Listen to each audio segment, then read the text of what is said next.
Hey, what's up everybody? Ben Polman here and welcome to another one of these no-frills videos. It's just me and you and a computer screen.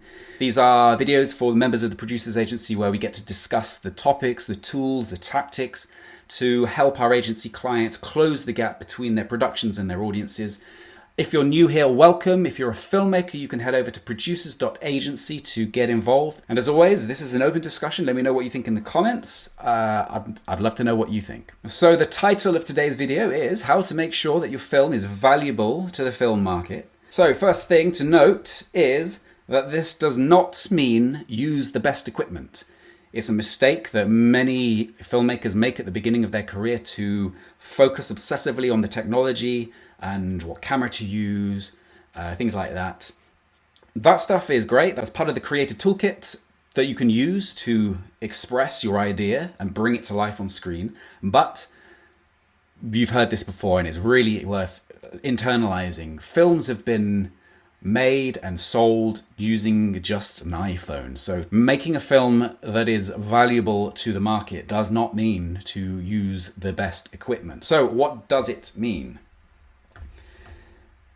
Another way to think about it is to how to produce work towards industry standard deliverables. So a story for you. You are a filmmaker and you've just raised $300,000 or pounds to make your first feature, and you get halfway through the principal photography and you secure a distribution deal. Well, hey, it's success. Everybody's really excited, right? You've just secured a deal with, let's just pick somebody, A24. That's the one everybody wants, right? And A24 are going to take your film and they're going to market it. They're going to spend money on marketing and they're going to try to distribute it around the world for you. Great. Then you wrap, you edit, you color grade, you finish post-production. And you talk to A24 and you have a meeting and they say, okay, so they give you this big long list of things that they need. Things like formats of film files, things like promotional materials for photos. We're going to get into some things in a second. And you realize, shit, we haven't got any of these things. So what do you need to focus on right at the beginning of your productions to make it as valuable as possible to the industry? In other words, how do you deliver a product that's going to be able to be at the very highest levels of the industry, that's going to be able to be distributed around the world? So we're going to take a look today at the Protagonist Pictures deliverables list. Now, if you don't know Protagonist Pictures, Protagonist Pictures is an international sales, finance and production company. They have handled films, lots of films like, let's have a little look. I know they've had The Lobster. I'm just going to scroll through these. American Honey. I mean, some of these, where are there? Where they've got Ben Wheatley's films as well, if you're a fan of Ben Wheatley. Anyway, all of that just to say that they are producing and they are distributing work of the very highest caliber. So let's have a look. What do they need? Say you've got to deal with Protagonist Pictures. What do they need from you? Let's have a look. So on this video somewhere, I will put a link to this file and you can download it and use it for your own purposes. So this is the file here. This is the Protagonist Pictures delivery schedule. So these are the things that you physically need to deliver, deliverables, you need to give to Protagonist Pictures in order for them to distribute your work around the world. Now, it's in a package, so you'd have to deliver a whole sequence of things. You have to put it into this publication. It probably, in reality, it looks like stacks of hard drives.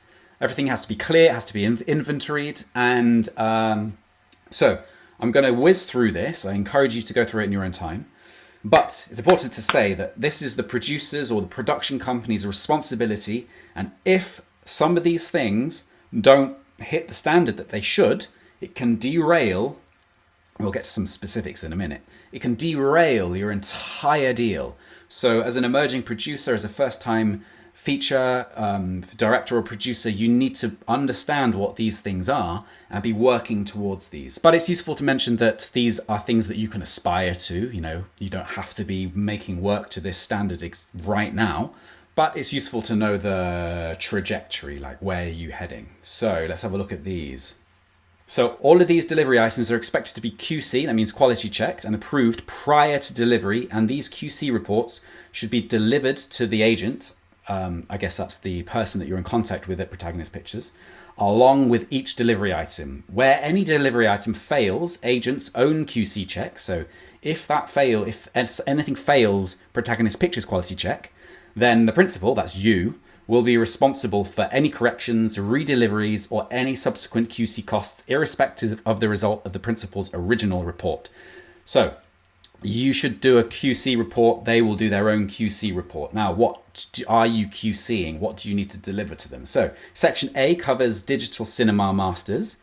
It's useful to note here that they require all original camera files, and they require all the original rushes and all the original project files in the edit. So if you or your editor are messy and you don't have things catalogued and stored safely with backups, this can, and you just, you deliver a film on a USB hard drive, like a rendered version of something, and then they say, great, now we need all the project files. Can you see how right at the beginning you could be screwed? So make sure everything's aligned, that you're not working over multiple computers, you're not working over multiple project files. Somebody's got something over here, somebody's got something over here. Be logical, be clear, catalog everything, and keep a record of where it is. And always back things up. If you're going to hire an editor, find out how they work and if they can produce things to this really high standard. So A covers digital cinema masters. We've got details of your DCP, the technical specifications that Protagonist Pictures require. B covers sound elements, so they need all the audio masters. C covers the videotape. So look at all of this. This is all the technical specs of the sound. Go through it with an editor, with a sound editor, figure out what all of this stuff means. Because one thing could derail your entire production. C covers the videotape master. Actually, in here, does it talk about enemy tracks? No, this is probably just the music, right? Maybe it'll be in here somewhere. Usually you have to provide a track to the distributor without any audio, without any dialogue. You have to provide a separate dialogue track, and you have to provide a track with both audio and dialogue and sound effects and all of those other things, but go through that list. C covers videotape masters. If any part of the film contains non-English language dialogue, complete picture elements of both original versions and English subtitled versions shall be delivered. Please discuss this prior to delivery. So go through that. D, airline TV version if available. Maybe you're cutting a different version for the TV and the airlines. E, your electronic press kits. Thing to note here is that Protagonist Pictures require edited B-roll or behind-the-scenes footage to be delivered alongside the project, and that's obviously to use for DVD extras. And if they don't have that, they can't market the movie. So you need to know that, and you need to be getting that kind of stuff during production, because if you finish and then they ask for B-roll and behind-the-scenes footage and you don't have it, then you're screwed. Plus interviews with key cast and crew. And you can also include a making of featurette. So that's another piece of content that the distributors can use to market it, to generate interest. F covers DVD extras and bonus materials. G covers publicity materials. Thing to note is no less than 100 different color images approved by all persons possessing approval rights over such images, comprising both production and special photographs. So you need photos, you need a photographer on set for one day at least. I would recommend you definitely do this. You hire a photographer, take a day out of your schedule, and it's just photography day.